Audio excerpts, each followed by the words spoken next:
کیا آپ کے سر کا ڈونر ایریا آپ کے ہیئر ٹرانسپلانٹ کے بعد اوور ہارویسٹنگ کی وجہ سے ہمیشہ کے لیے خراب ہو گیا ہے؟ ہم اس کو فکس کریں گے اور اس کا طریقہ میں آپ کو بتاتا ہوں۔ السلام علیکم، میں ہوں ڈاکٹر جواد جہانگیر اور آج ہم بات کریں گے اوور ہارویسٹڈ ڈونر ایریا کے بارے میں۔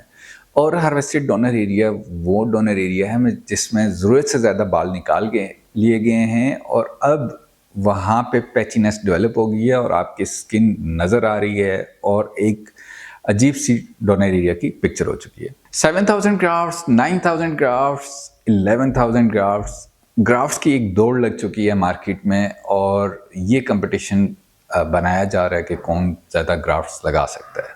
رزلٹ کیا ہوتا ہے؟ Over harvested donor area.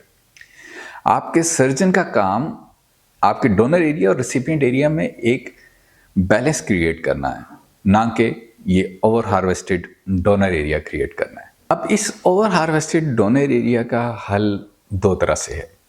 یا تو ہم اس کی ریپیئر سرجری کریں، یعنی کہ ادھر ادھر سے گرافٹس لے کے ان پیچز میں دوبارہ سے ڈونر ایریا میں ہی گرافٹس لگائیں، جو کہ ایک انتہائی مشکل پروسیجر ہو سکتا ہے بیکاز ڈونر کی اویلیبلٹی پہلے ہی کم ہے۔ Second solution is this scalp micro pigmentation, جس کو آپ ٹیٹوئنگ بھی کہہ سکتے ہیں۔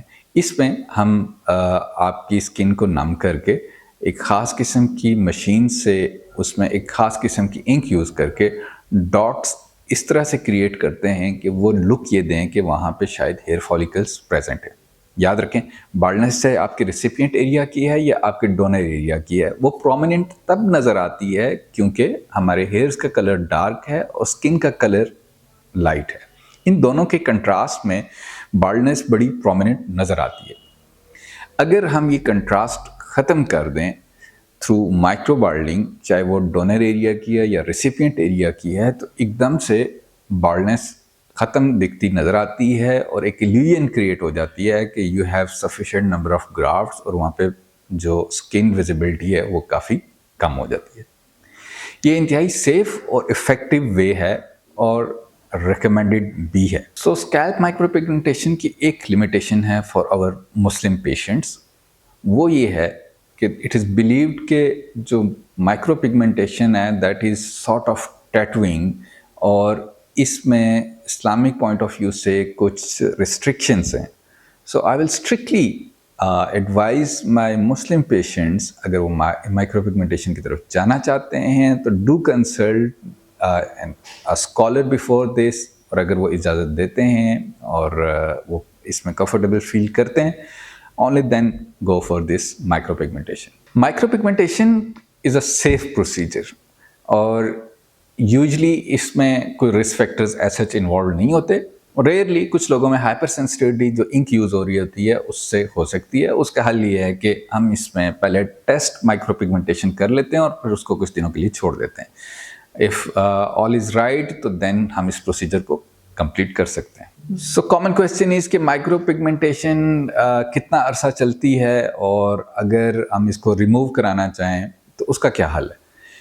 Micro pigmentation depends on the quality of machine technique اور the ink being used in the procedure.